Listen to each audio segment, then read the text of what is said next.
All right, hey everybody. Welcome to the first edition of the Powers Sports Memorabilia Show.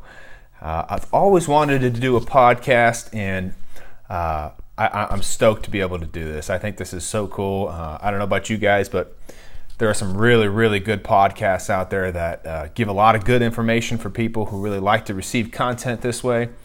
I know some of you guys have to drive a little bit to work, or you just like listening to stuff in the background. So that's the reason for starting this podcast, is so we can just deliver a different sort of content to people that like receiving it that way. So lots to get to on this first initial show. I hope you guys will really like this. If you guys get any feedback on anything, go ahead and shoot it over to me. I'm always open to everything, and maybe one of these days I'll figure out how to add some fun music and some sound bites in. So, but for now, we're just going to start off and just talk about a couple different topics that are happening this upcoming week here and some past week. And a couple things we're going to talk about today is the Autograph National Convention was just last week. And it looked like a lot of cool stuff going on, a lot of big signers that were going on, and a funny, dumb story that happened. Maybe you caught wind of this. I'll get to that first here in just a second. Some other news there. Charles Barkley, looks like he's coming out of retirement to sign some autographs. Panini has picked him up as an exclusive, and whoa, the prices are up there. You are going to need to save your pennies. I was just poking around on their website, and no jerseys yet, which is kind of I think it's going to be a tough one there, is to kind of get some quality jerseys. I don't know if Mitchell and S make some throwback ones for him, but getting jerseys of players that are already retired is that seems to be the biggest challenge sometimes when doing signings with past players. So it's going to be interesting to see how that turns out for him. I hope it goes well. Panini does a decent job with stuff, man. Their prices are up there, but the quality they bring is pretty good. So if you're willing to pay, you can get some good stuff. We'll also talk about the Tom Brady signing. That's coming up in just a couple weeks. So, again, another expensive signer. But we'll talk a little bit about that. And then you may have seen this on the Facebook page and maybe on the YouTube channel too, but I'm just going to go over the time that somebody stole my LeBron James jersey from me. I say stole loosely, but it's mainly my fault. So, but it's a funny story now. It wasn't funny back then, but it's a funny story. So, all right, let's get right to it here. So the Autograph National Convention was last week in Cleveland. Lots of big companies out there, and Upper Deck was out there, of course, and all these other big companies. And lots going on. It looks like the attendance was record-breaking, so that's good to see. Lots of quality signers out there. I saw kind of a new face out there. Francisco Lindor was out there signing, so yeah, he's a tough autograph for some of those premium items, as some of you may know. He likes to personalize a lot, so hopefully you guys that are Indians fans or got to attend the show hopefully picked up something from Mr. Lindor. But the story I want to get to is I just kind of saw this pop up on the feed over the weekend, and I had to click on it. I was like, nobody would be this dumb. I mean, nobody would be this dumb, right? And apparently some guy who's a brand new company. I'd never heard of the guy before. I'd never heard of this guy's company. He shows up at the National, and he decides he's going to bring in some fake autographs, and he's going to sell them at the National, and nobody's going to know, right? So, of course, other dealers are there, and rightfully so. They're talking to this guy and checking out his booth. Hey, obviously don't know who you are, what's going on. Hey, introducing themselves, I'm assuming, and just kind of look at the guy's inventory, and, I mean, it's just crap from what I hear. And so they bring it up to the director of the convention, and the police are called, I guess, and come take this guy away, and they take away all his stuff and everything. And it's just kind of how dumb are you? I mean, it's kind of like trying to sell like a stolen gun, I guess, to the cops. Like, what are you trying to do? It doesn't make any sense. So. I thought that was, first off, that was great that everybody kind of rallied around and got that guy out of there. That was just fantastic to see that. And it was great to see that, the cop showed up and got that guy out of there. So that's always a bad taste on the industry, as you know. So very good to see everybody kind of climbing together and having the courage to point that guy out. So that's always cool. So Very interesting. I don't know what's going to happen to this guy. I have no idea. But it's going to be kind of interesting to see what happens with the story, I guess, in the next few months, I guess. I'm sure there's going to be some legal issues with the guy, so, and rightfully so. But anyway, let's get to Charles Barkley signing with Panini. You guys can go on Panini's site here, but it looks like, one of the cool items they have there, they had these little these black balls with the MVP inscription on there, 93. Those are kind of cool. Limited edition to 100. Are they under 1,000 or over 1,000? Over 1,000. 1,099.99. I love the little extra 99 cents at the end. That just cracks me up. I wonder if shipping's free.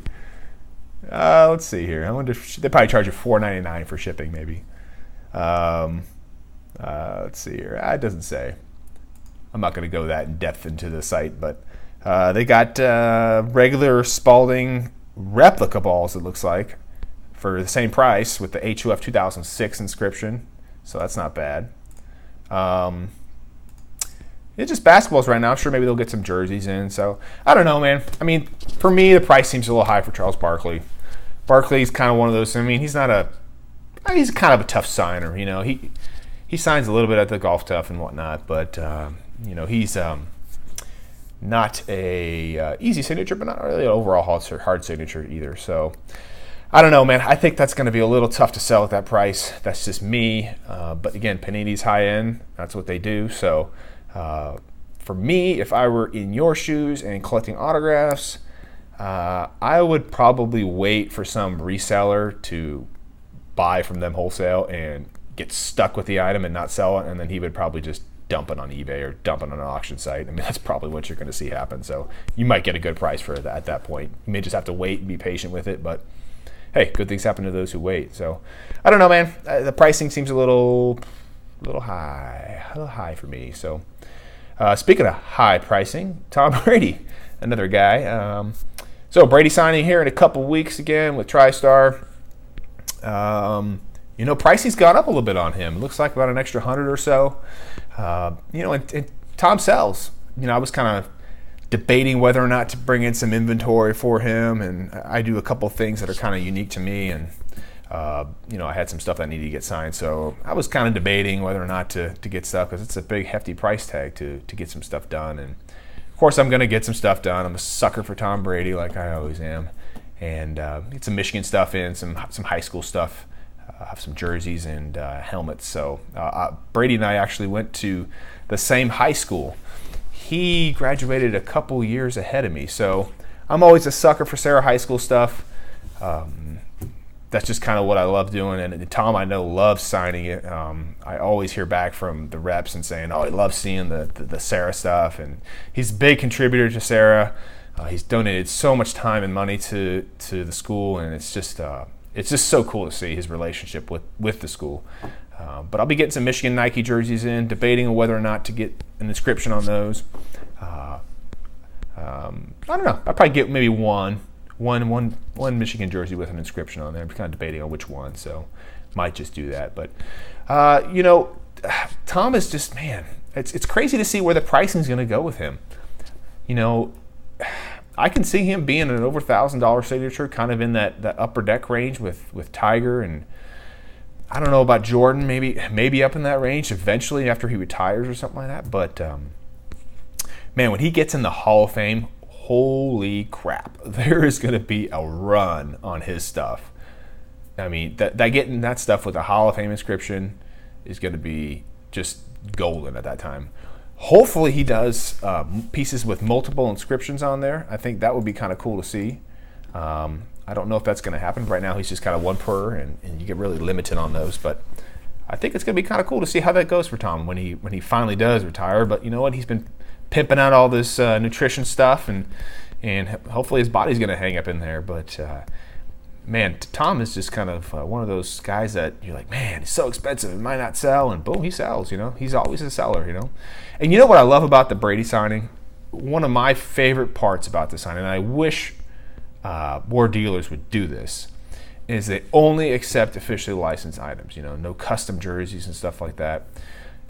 I think that it brings the price up, obviously, but it also kind of levels the playing field for everybody, and it raises the quality, right?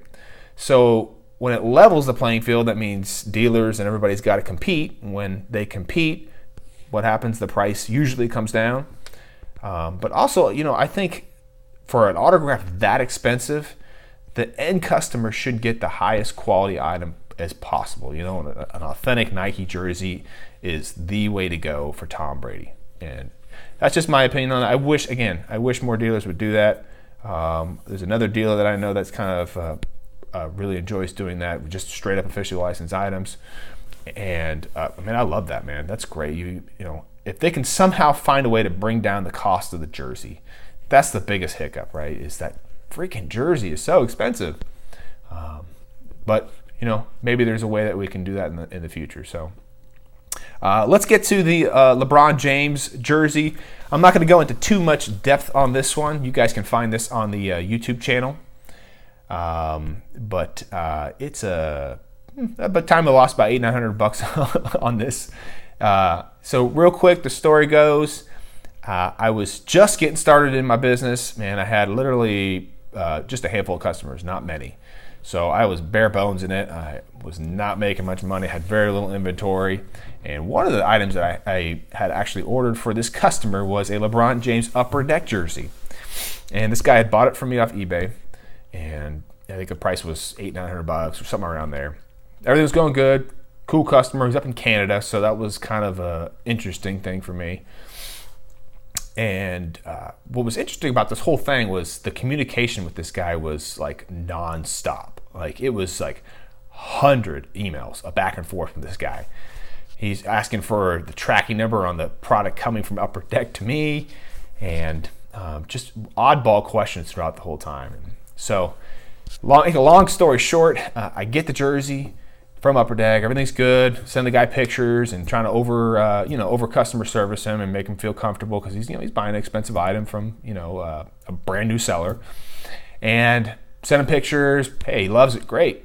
And he makes a specific request though to send it first class mail, which when I was just getting started off, I didn't know this at the time, but first class mail doesn't have any delivery confirmation. So as soon as you send it, somebody can open a claim on you and they're going to get their money back. No way, because you have no way of proving whether or not it actually got to the customer. And so I do as he requests. I say, hey, sure, I'll send it first class, no problem. I'll insure it, But the insurance is kind of a scam anyway, because how are you going to collect on it, right? And so I sent him a receipt of the tracking and uploaded it onto his order. And literally 5 minutes later, the guy opens a claim saying he didn't get the item. And I asked him about it. I said, what the heck, dude? I've been talking to you like 20 times a day. Why'd you open this claim up? And he said, oh, you just were taking too long, taking too long. And I thought that was funny. I was like, man, this dude just got me. So I ended up trying to follow up with him a bunch of times, and he got this thing delivered to like a convenience store up there. I guess you can do that in Canada. And I called this convenience store. I was like, I think the guy's name was Kevin. And I was like, does Kevin get his mail here? And the guy's like, oh, yeah. Kevin gets stuff here all the time. And I was like, did he get this particular box like this? And he goes, I don't know. I don't think he got that one, And so maybe the guy didn't get it, but I don't know. Opening up a claim that early, I think he probably got me on that one. So lost $800-900. Yeah, it was a big stinger back then. It was probably 9-10 years ago. But kind of funny today. You always live and learn, and it's the customer stories that are always so interesting in this industry, and just like any other industries too. You got some customer war stories out there with some interesting requests and interesting stories on why they want your item, or when they need the item, or why they want the item, and why they're selling their item. I love them. So it's always a good time. So anyway, I hope you guys really liked the show today. We'll be doing this at least once a week, and I had a lot of fun. So hopefully the podcast here will progress a little bit, and maybe bring on some guests so you just don't have to listen to me talk all the time. But hopefully you got some good information about the industry this week and had a little bit of fun. So again, the Powers Sports Memorabilia Show. All right, guys, we'll see you on the second one next week.